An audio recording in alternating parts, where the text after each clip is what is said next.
Y continuamos con nuestra sesión de hoy. Un desafío importante del directivo es poder conocer cómo llegan los estudiantes a la escuela.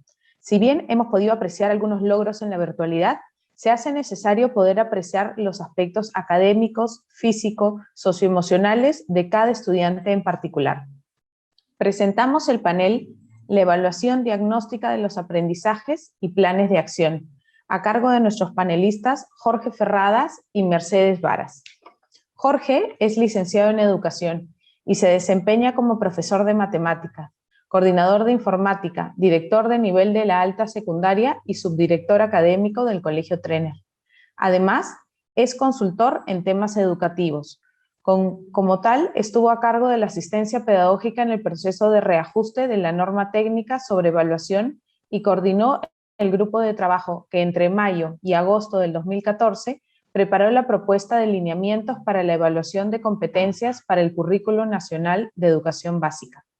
Fue asesor pedagógico del programa Matemática para Todos del Instituto Apoyo, director nacional de los programas de mejoramiento de la calidad de la educación peruana del Ministerio de Educación entre los años 1998 y 2001 y asesor del Despacho Ministerial de Educación. Mercedes Varas es educadora. Cuenta con experiencia en gestión educativa, innovación de proyectos, implementación y acreditación de programas internacionales, así como la dirección de diferentes instituciones educativas. Consultora en educación internacional y colaboradora de Cala Educación. Dedicada a acompañar a docentes y directivos en la búsqueda del cambio de cultura y movilización a diferentes proyectos de mejora continua. Es especialista en plan sistémico familiar, liderazgo adaptativo. Adicionalmente, cuenta con estudios de maestría en Administración de la Educación en la Universidad de Lima y el grado de magíster en Dirección y Gestión de Centros Educativos en la Universidad Internacional de La Rioja, México. Modera esta mesa la señora Susana Díaz de Ferreira, gerente de Desarrollo Institucional de ADECOP. Adelante. Muy bien. Muy buenos días, damos la bienvenida a Jorge y a Meche en Varas para abordar este importante punto, ¿no?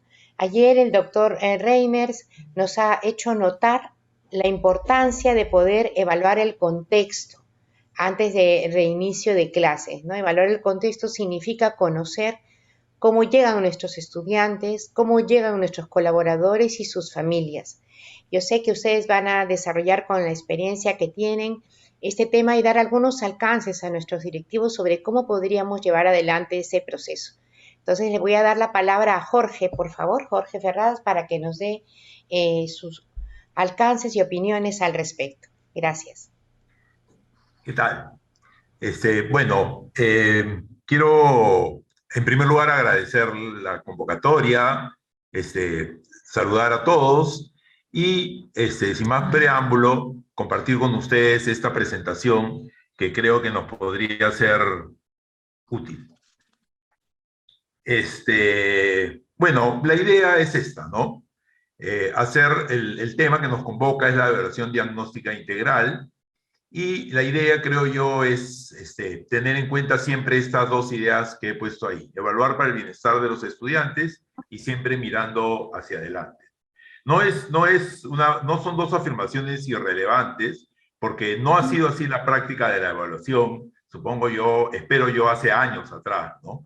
Ha sido en muchos casos una evaluación que no ha estado centrada en el bienestar de los estudiantes en absoluto, y ha sido una evaluación que muchas veces miraba hacia atrás, ¿no? Miraba qué había pasado para señalar simplemente lo que había pasado y no miraba hacia adelante, no miraba hacia el futuro, no miraba hacia las oportunidades de aprender, ¿no? Creo que si vamos al tema de la evaluación diagnóstica, en primer lugar tenemos que acordarnos de los fundamentos y mantenerlos. En primer lugar, la evaluación se realiza siempre teniendo como centro al estudiante, ¿no? Y por lo tanto debe contribuir a su bienestar y motivarlo a seguir aprendiendo. Es decir, la evaluación es siempre formativa. Yo creo que eso está claramente establecido en el Currículo Nacional de Educación Básica y en dos documentos que pueden considerarse documentos de desarrollo curricular, ¿no? Una es la resolución viceministerial 094 del 2020, en la cual se desarrollan las ideas que están en la última parte del currículo y son consistentes con él. Y la segunda es la resolución viceministerial 193, que señaló la situación específica de cómo afrontar el tema de la evaluación durante estos años de pandemia. Eso en primer lugar, entonces, tener en cuenta que la evaluación es siempre formativa, independiente si es para el aprendizaje, si es del aprendizaje. En segundo lugar, el objeto de evaluación son las competencias. Vamos entonces a tener claro que lo que nosotros queremos ver es cuáles son los niveles, ¿no?, de uso combinado y pertinente de una serie de capacidades para afrontar una situación concreta. Entonces, lo segundo, y además, eso está clarísimo porque nuestro currículo nacional está organizado por competencias. Y el reporte se hace por competencias también. O sea, digamos que la evaluación ha cerrado esto como era de esperarse, ¿no? Antes de que se reportara por competencia, etcétera, se podían hacer varios acomodos, entre comillas, pero ahora está claro que tenemos que centrarnos en cada una de las competencias curriculares, ver su desarrollo, establecer sus niveles de logro, de acuerdo a esos 4 niveles discretos que plantea el currículo, y reportar sobre ello. Y por último, tener en cuenta que si la evaluación es formativa, es decir, el centro está en el estudiante y queremos mirar para adelante, entonces el núcleo de la evaluación tiene que ser brindar retroalimentación al estudiante. Es decir, hacerle ver al estudiante con la mayor claridad posible en qué estadio del desarrollo de su competencia está, por qué está ahí y sobre todo cómo tiene que hacer para pasar al siguiente estadio. Entonces, me parece que cuando hablamos de evaluación, diagnóstica o cualquier otra, tenemos que tener siempre en la cabeza 3 palabras clave, ¿no? Formativa, competencias y retroalimentación. Ahora, si vamos a hacer una evaluación diagnóstica, o sea, si vamos a ver cómo está la situación en un determinado momento inicial, entonces tenemos que tener algunas consideraciones muy importantes, ¿no? En primer lugar, durante estos 2 años de pandemia, todos los locales han estado cerrados, pero no todas las instituciones educativas han estado cerradas, ¿no? Regresamos después de 2 años lectivos muy diversos, que van desde estudiantes que han abandonado totalmente la escolaridad, y no son pocos, ¿no?, hasta aquellos que han continuado, y dentro de este segundo grupo de los que han continuado tenemos estructuras diversas, ¿no? Tenemos un grupo de alumnos que ha perseverado en base a un empeño realmente admirable, ¿no?, sin contar con ninguna estructura sincrónica, sino básicamente recibiendo clases por televisión o por radio, ¿no?, y sin mayor contacto con su profesor, ¿no? Realmente la televisión, el radio e inclusive el WhatsApp no son los mejores medios para desarrollar esto, ¿no? No es el celular tampoco el mejor medio para desarrollar un trabajo académico. Sí, ciertamente el WhatsApp sí permite algún contacto con tu profesor o algún contacto del profesor con su alumno, pero de muy baja calidad realmente, ¿no? Y también tenemos en el otro extremo aquellos que han tenido una enseñanza remota consistente, los que tuvieron una estructura sincrónica, relación con sus compañeros, relación con sus profesores y su colegio, obviamente mediada por la pantalla, ¿no? O sea, no en términos ideales, porque así ha sido la situación, porque los locales están cerrados, ¿no? Pero que han podido desarrollar diversas actividades, que han seguido aprendiendo de manera consistente, que han contado con guía y acompañamiento, y además que hay registro y que hay evaluación y registro de cómo han desarrollado sus competencias, ¿no?, las competencias curriculares. Ahora, lógicamente que ningún escenario es el ideal. Eso ha quedado clarísimo, creo, ¿no? E inclusive en este último escenario, el mejor escenario posible ahora, hay que tener en cuenta que existen aspectos de las competencias que son muy difíciles o que son imposibles de observar a la distancia, ¿no? O en los que la retroalimentación no podía cumplir a cabalidad su función, ¿no? Hablo, por ejemplo, de desarrollos sensoriales o psicomotrices, hay procesos de la escritura en edades tempranas que eran difíciles de observar a través de la pantalla, digamos, ¿no? Y también está el tema de las relaciones sociales, que seguramente se han podido hacer algunas cosas, pero no todo lo que se puede hacer en la presencialidad, obviamente, ¿no? Entonces, creo que tenemos que tener en cuenta y empezar partiendo de esa realidad. De hecho, por ejemplo, según un reporte del mismo Ministerio de Educación, en este periodo del 2020-2021, la deserción se ha incrementado, o sea, los alumnos que han salido del sistema se han triplicado casi respecto a la variación interanual en tiempos presenciales, digamos, ¿no? El ministerio reporta que siempre hay aproximadamente 210.000 desertores, pero a eso hay que agregarle estos años unos 240.000 o más de 240.000 sin comunicación y sin acceso remoto, o sea, que han perseverado en la matrícula, pero no se sabe casi nada de ellos, ¿no? Y 210.000 en riesgo de desertar, de salir del sistema, ¿no? Eso significa más o menos más de 660.000 alumnos en grave riesgo de hecho que han salido del sistema durante estos años. Del 2,6% que era el usual, hemos pasado a más del 8%. Entonces, esa realidad de los que no han estado en el sistema es una realidad abrumadora y trágica, ¿no? De más está decir entonces que al problema usual de calidad que tenía el sistema educativo peruano se ha agregado ahora el tema de la cantidad de alumnos que ya no están en el sistema, ¿no? Que no era un problema grave del sistema y que ahora sí lo es. De hecho, pues la pandemia ha patentizado carencias evidentes y por lo tanto ha causado eso. Entonces, si vamos a ir a una evaluación diagnóstica, es decir, si vamos en el momento del retorno a ver cómo están nuestros alumnos, tenemos que saber que un grupo de ellos ha estado fuera de la escuela y un grupo ha perseverado en ella de diversas maneras. Ahora, sí es bueno saber que ese grupo que ha estado fuera de la escuela tampoco significa que no ha aprendido nada, ¿no? Debe haber aprendido bastantes cosas y cosas interesantes, cosas importantes que deben tener que ver con las competencias curriculares también y por lo tanto es un aspecto que hay que tener en cuenta también. Entonces, les decía que estas situaciones diferentes conducen obviamente a información diferente, ¿no? Es decir, la evaluación diagnóstica va a depender de esos factores. Es decir, este aprendizaje remoto ha sido consistente, vale decir en qué grupo se ha ubicado un alumno en la situación de un extremo a otro que he descrito anteriormente, ¿no? Lógicamente, en qué grado estamos trabajando, y si estamos en el mejor de los escenarios, que ha sido difícil o imposible saber, cuán confiable es esa data, porque ese es otro tema también.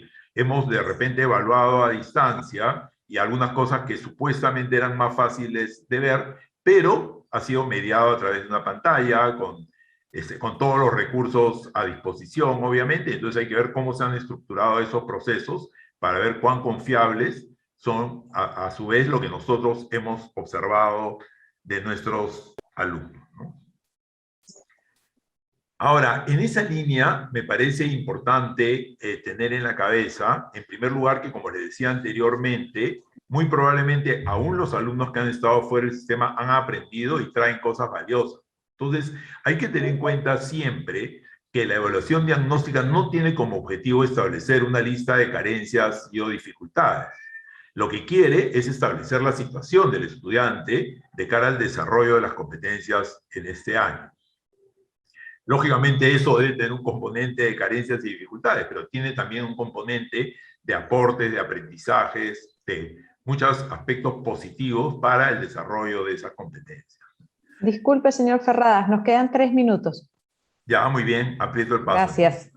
Hay que tener en cuenta que al retorno hay que acoger y no ahuyentar, ¿no? Es decir, si yo retomo a mis alumnos después de 2 años que no han estado en el colegio y les hago un listado de todo lo que no han aprendido, entonces lógicamente no los voy a acoger en el colegio. Y pienso eso en los alumnos más grandes, sobre todo los que tienen la posibilidad de simplemente salir del sistema.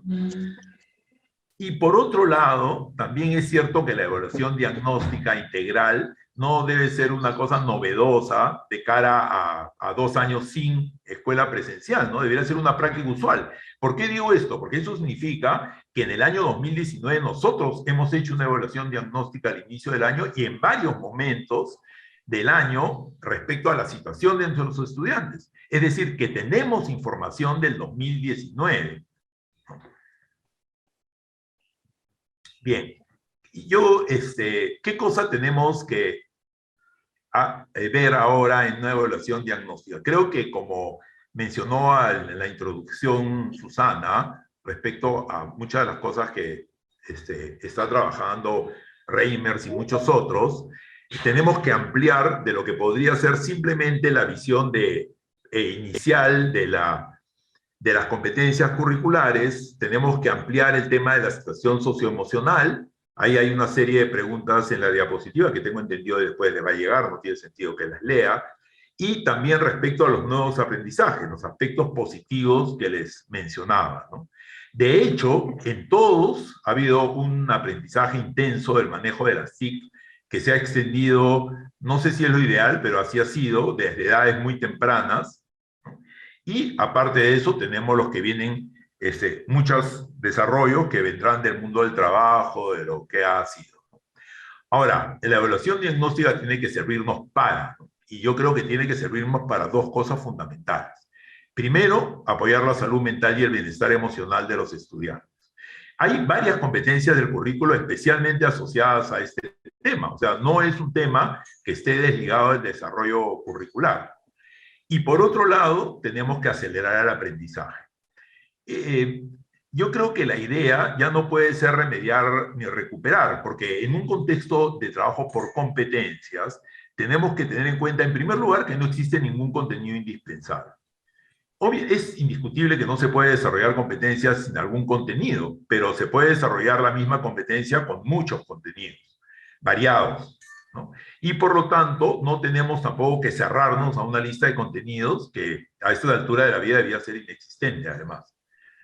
Y obviamente no se puede meter 2 años en uno, entonces lo que tenemos que hacer es acelerar el aprendizaje. Ese concepto de acelerar el aprendizaje no es un concepto nuevo, ¿no? Ni es un concepto que haya surgido a raíz de la pandemia, pero es un concepto que ha sufrido respecto al tema de remediar, de recuperar, de repasar, ¿no? En ese conflicto, a pesar de que obviamente la aceleración del aprendizaje es mucho mejor en términos de aprender, en términos de desarrollar competencias, ha sufrido por la preferencia que supongo estará estudiada de los docentes por hablar, por repetir, por insistir, en lugar de ver la situación de cada uno y de plantear situaciones en la cual cada estudiante pueda desarrollar sus capacidades, sus habilidades y avanzar en diferentes ritmos de acuerdo a sus edades, ¿no? Bueno, y con esto estaba acabando ya, espero haber cumplido con el tiempo. Solamente les recomiendo algunas fuentes y lecturas que también van a estar en el documento. Hay algunos autores claves, creo yo, como Ravela, Perrenó, Anijovic, la misma Shepard con su texto prácticamente fundacional, y incorporo algunos nombres también como Martínez Rizo, Wiggins, Tobón o Monereo con sus textos sobre la evaluación auténtica. Creo que es una oportunidad también para hacer un diagnóstico de nuestra propia situación y ver cómo vamos a enfrentar esta. Muy bien, excelente, Jorge. Hemos compartido ya la presentación por el chat y luego vamos a darles a conocer el Drive donde están todas las presentaciones, tanto de ayer y de hoy. Vamos a dar pase a Meche. Mercedes, muy buenos días, bienvenida. Estamos prestos a escucharte. Gracias, Susana. Muy buenos días con todos. Es un gusto compartir un poco de experiencia y también aprender de ustedes, porque asumo que con las preguntas vamos a ir compartiendo algunas experiencias. Voy a compartir pantalla. Bien, estamos aquí en esta mesa de trabajo para conversar un poco sobre la evaluación diagnóstica, que muy bien Jorge nos ha dado todo un panorama y algunos alcances que estuve también anotando porque vamos en la misma línea definitivamente, ¿no? Hoy día vamos a mirar la evaluación, pero desde la mirada docente, desde la mirada de los estudiantes, desde el ambiente, el lugar donde se encuentran nuestros estudiantes y también nuestros maestros, las pérdidas e impactos en los aprendizajes, el qué y para qué evaluar. Voy a compartir también una pequeña experiencia en relación a las evaluaciones diagnósticas y las pruebas de exploración y algún aporte en relación a los campamentos intensivos como planes de mejora, ¿no? Cuando hablamos de la evaluación desde la mirada del docente, aquí hay algo importante con estudios de apoyo, consultoría, que estuve revisando, que más del 50% de nuestros docentes reportó como difícil o muy difícil brindar soporte a sus alumnos. Un soporte de manera individualizada, sé que muchos colegios hacen las reuniones tripartitas o hacen las reuniones bipartitas como para poder hacer este acompañamiento y este feedback con sus estudiantes. Sin embargo, lo que refieren los docentes es que se hace difícil no solamente por un tema de conexión, sino también por el tema de tiempos, ¿no? Si nosotros vemos a los docentes de matemática que tienen pues 4 secciones, 5 secciones, 6 secciones en el caso de secundaria o de otras áreas, lógicamente no van a llegar a poderle dar el feedback a todos sus estudiantes. Y de la misma manera, el 50% de los docentes reportó como difícil lograr motivar a sus estudiantes, motivar los aprendizajes, ¿no? Porque cada vez nos hemos dado cuenta de que los estudiantes nos van apagando las cámaras, que los estudiantes contestan solamente por el chat, o que los estudiantes cuando uno los llama es, bueno, a la 1, a las 2, a las 3 no contestó Mechita, asumo que tendrá algún problema, y uno va escuchando cada vez que voy ingresando a clases, a hacer acompañamiento, voy mirando esta rutina que también va teniendo el profesor, ¿no? El 46% de los docentes reportó que tenían dificultades para responder y atender las demandas de los padres de familia. Profesor más buscado ahora en la pandemia, profesor de matemática. Profesor más buscado ahora en la pandemia, profesor de ciencias. Bien, y también los de comunicación, pero el más buscado ahorita es el de matemática. Hay ventajas que nos ha traído esta virtualidad, que es la grabación de las clases. Entonces el estudiante mira y remira, ¿sí? Pero igual los padres de familia tienen muchas inquietudes y muchos reclamos. ¿Por qué? Porque ahora ellos ven las clases que nosotros hacemos. El 60% además de los profesores reporta haber sufrido estrés durante el 2020. Eso lo sabemos, nosotros también como directivos hemos sufrido un estrés muy fuerte en el 2020, sobre todo con el tema de las pensiones, con el tema de cómo adaptarnos a esta nueva situación, ¿no? Pero el profesor que es el que está en el campo de batalla, el profesor que es el que está en el día a día, es el profesor al que tenemos que cuidar.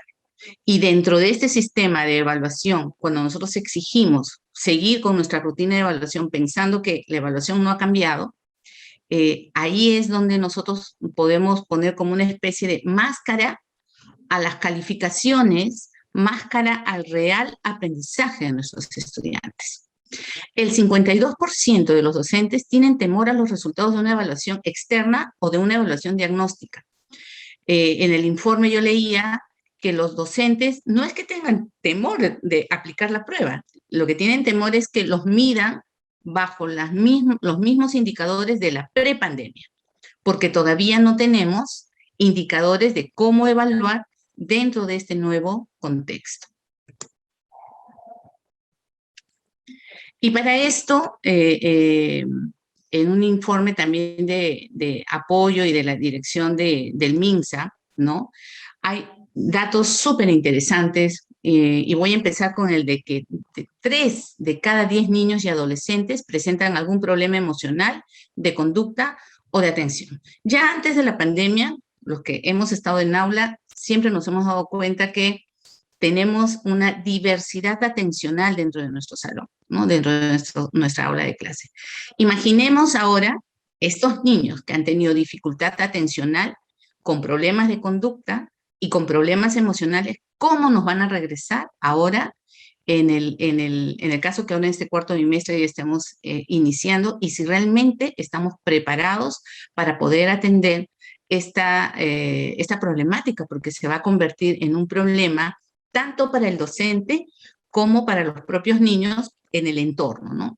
Yo he visto situaciones de estudiantes muy en el que a veces las profesoras te decían y te dicen, ya no doy más, ya no sé qué hacer, qué más puedo hacer con el niño pues que patea o el niño que presenta ciertas características agresivas también dentro del aula. Y hablando de esto, de la agresividad y de la irritabilidad, que ahora ha despertado mucho más porque los chicos no tienen estos espacios para poder eliminar todo este estrés, ya que el colegio, dentro de los hábitos, dentro de las rutinas que el colegio le brinda, controlaba esta conducta y controlaba toda esta situación, ya sea con el estudiante y con la familia. Pero ahora el estudiante está en casa, y en casa ahora los papás se dan cuenta lo difícil que es con un niño, y cuando nosotros después en el aula tenemos 30 o 25, o el número pues que cada colegio va asumiendo. La ventaja es que en este retorno vamos a tener también un número menos. Ventaja para el docente. Entiendo que administrativamente para nosotros como directivos pues es todo un tema de presupuesto y de economía que nos va a afectar. Sin embargo, sí considero de que la ventaja mayor va a ser que vamos a poder trabajar con estudiantes y vamos a poder tener una mirada de una evaluación, pero mirando desde la problemática y el contexto que nos trae cada estudiante. En uno de los estudios de salud mental del MINSA, es importante mirar cómo los niños, niñas y adolescentes tienen una actitud y una mirada hacia la educación virtual, ¿no? Es importante que veamos, por ejemplo, que hay un 32.8% de estudiantes que les agrada la educación virtual, pero tienen dificultades académicas. Y si miramos hacia el otro lado, lo que está de color rojo, estudiantes, el 11.2% que no le agrada, pero que además tiene dificultades académicas. Si nosotros sumamos este grueso y hablamos solamente de las dificultades académicas, el porcentaje es bastante importante, ¿no? También tenemos estudiantes que no le agrada, pero que no tiene dificultades académicas. También habría que mirar este 21.4%. No tiene dificultades académicas porque de repente hay copia, porque de repente hay plagio en el sentido más negativo, o porque realmente se está ajustando a este nuevo sistema, ¿no? Y hay un porcentaje también muy importante del 34.6% que le agrada y no tiene dificultades académicas, ¿no? He visto colegios que ya han comenzado a mandar sus encuestas y promociones que se ponen de acuerdo entre ellos en su WhatsApp, en su forma de cómo ellos se comunican, en el que cuando les ha llegado la encuesta comienzan a decir, di que no, no queremos regresar. Y ayer escuchaba a uno de los ponentes, ¿no?, que decía, la mayoría de mis estudiantes de quinto y secundaria, cuando uno dice, pues, pero los de quinto quieren regresar para verse, ¿no? Pero ayer justo lo mencionaba, los chicos se han puesto de acuerdo porque ahora ya se están viendo, se ven en los parques, se visitan, y lo que no desean es ser evaluados, ¿no? Dentro de esta mirada también los estudiantes hay que... Sí, Mechita, nos quedan pocos minutos, así que vamos a, digamos... bien, avanzando. La salud mental, ¿no? La depresión, las fobias, los trastornos de sueño, y también los chicos que han subido de peso, y no solamente los chicos, nosotros también, ¿no? Algunos hemos bajado, otros hemos subido, pero todo es un tema también de la vida saludable que podamos estar llevando, ¿no? El lugar, el ambiente, los chicos comparten espacio. ¿Cómo podrían dar una evaluación con qué nivel de concentración? Si están compartiendo espacios, si tienen distractores, si además tienen que compartir equipos.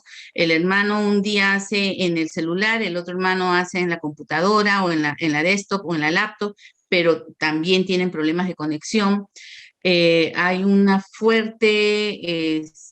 con esto de que tenemos que subir evidencias y subir evidencias, hay una fuerte preponderancia dentro de los registros de que hacemos muchas evaluaciones colaborativas, lo cual no está bien, pero no me permite ver el real aprendizaje de mi estudiante. No puedo poner en la balanza tantas actividades colaborativas, trabajos grupales, ¿no? Que no me va a permitir ver de manera personalizada los avances de un estudiante, ¿no?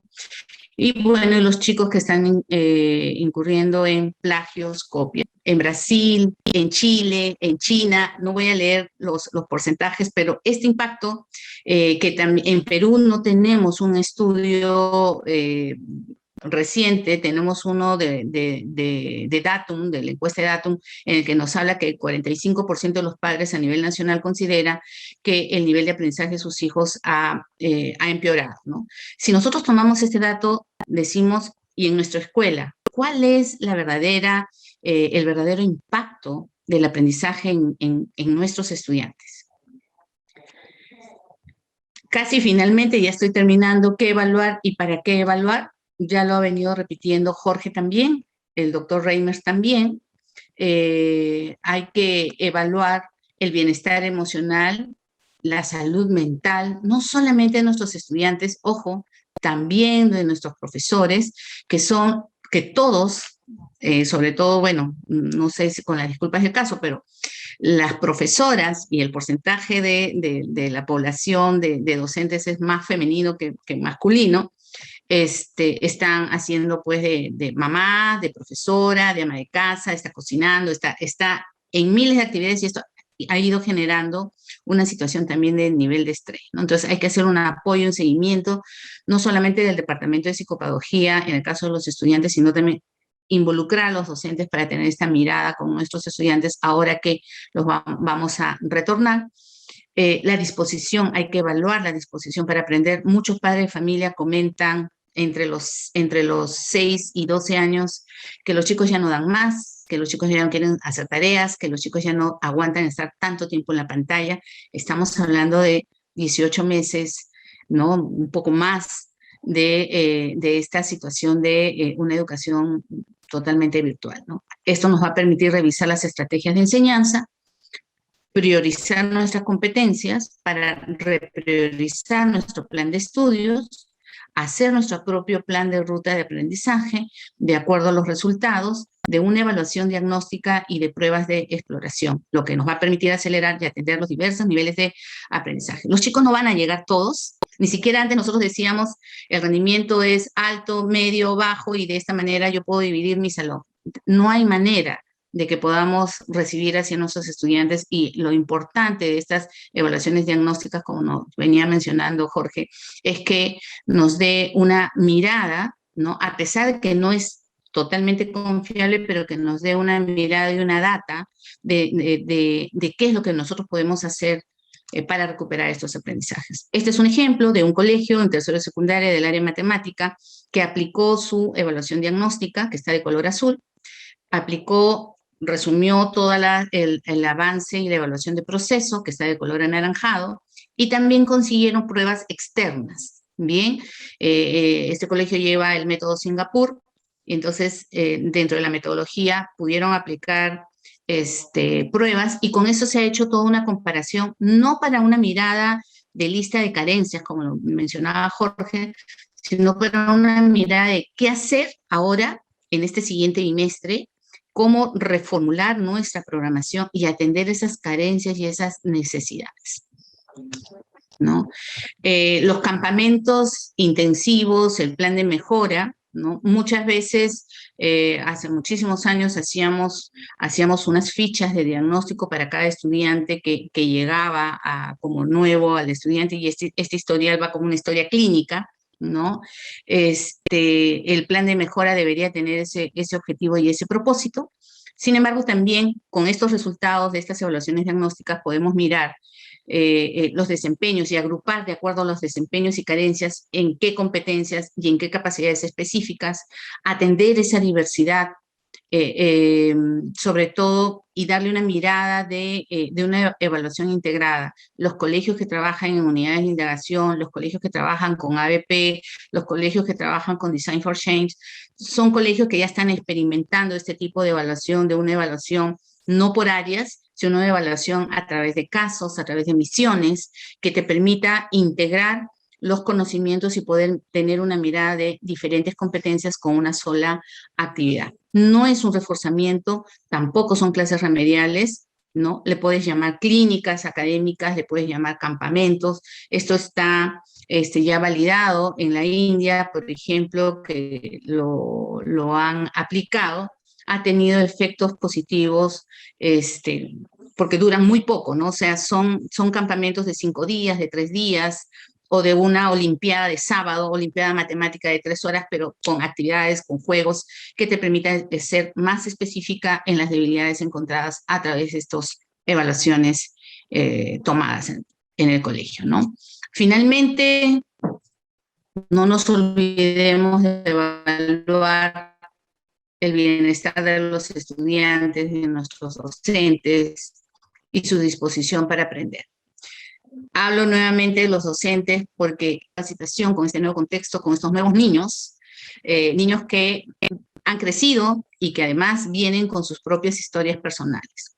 No nos olvidemos de repriorizar el plan de estudios, darle una mirada a las estrategias de enseñanza, evaluar la efectividad de nuestros procesos, recuperar ese atraso de los aprendizajes dentro de la escuela. Lo dijo Jorge, lo menciona el doctor Reimers, acelerar el aprendizaje y personalizar, ¿no? Implementando estos programas de soporte mucho más focalizados y personalizados. Y esto nos va a llevar a revisionar nuestras propias políticas de evaluación, analizar nuestros resultados. Como una anécdota chiquitito, los profesores están tomando muchas pruebas en línea. Ok, perfecto, no son tan confiables porque los chicos copian, pegan o comparten información.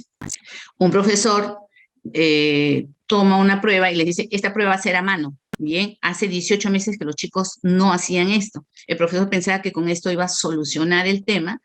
Hacen la prueba a mano y luego el profesor me dice, Meche, ya encontré la solución, voy a comenzar a tomarles prácticas o ensayos a mano, alzada.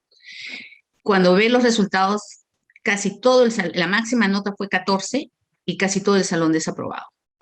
¿Qué pasó? Los chicos comentan, cuando entrevisto a los chicos, ¿qué te pasó? Si tú siempre sacabas muy buenas calificaciones, estoy hablando de quinto, cuarto de secundaria, y nos dice, hace tiempo que no escribíamos, no me alcanzó el tiempo, entonces yo le decía, vamos a revisar, se quedaron en la pregunta 2, se quedaron en la pregunta 3.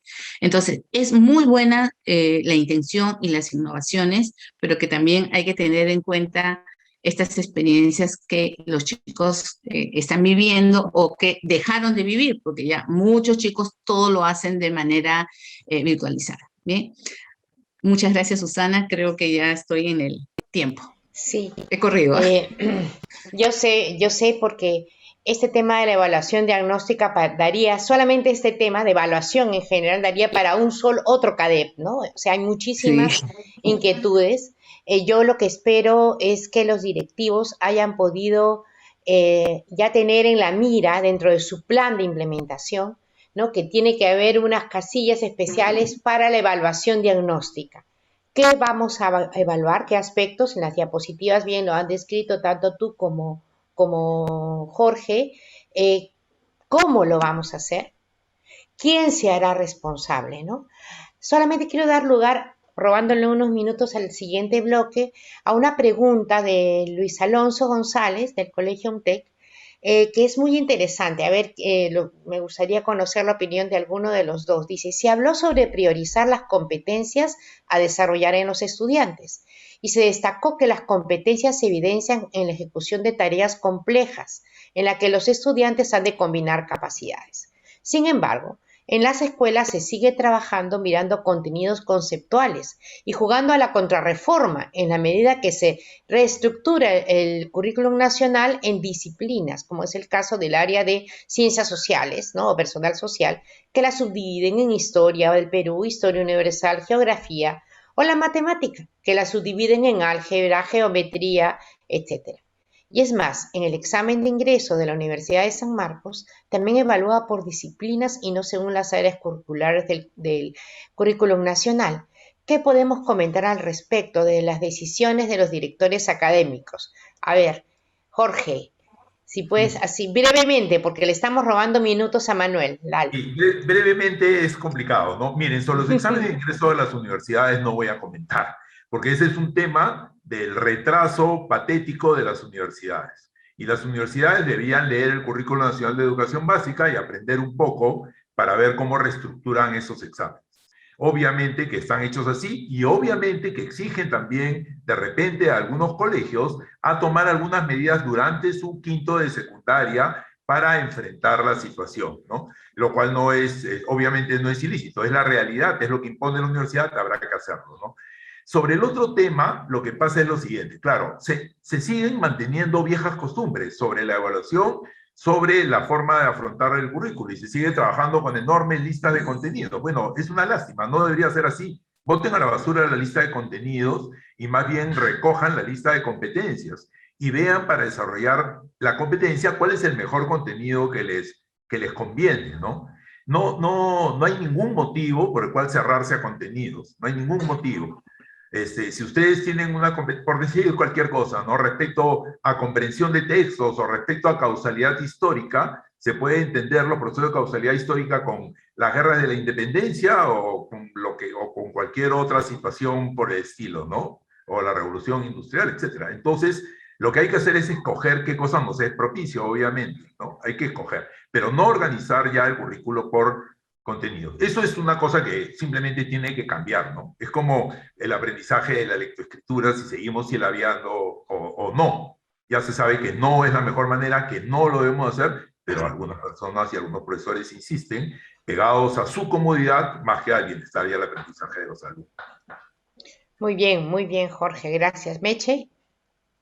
Igual, hay un divorcio total entre lo que nosotros hacemos en la educación básica versus lo que las universidades, sobre todo las universidades del Estado, evalúan. Porque si uno da también la mirada a las evaluaciones que ya hacen algunas universidades, no voy a mencionar porque no es cherry para ninguna de las universidades, pero hay universidades que sí están evaluando habilidades y es importantísimo los informes que nos envían, sobre todo cuando comienzan a evaluar desde cuarto de secundaria. Eso es una evaluación externa muy buena que te permite tener una mirada de tus propios alumnos, ¿no? Entonces, yo siempre, cada vez que una universidad viene y me toca la puerta para decirme, queremos aplicar esto en tu cuarto de secundaria, y a veces hay universidades que lo hacen desde tercero de secundaria, yo digo, si me vas a entregar los Puerta resultados, abierta. puerta abierta, porque comparo estos resultados y lo trabajamos con los docentes.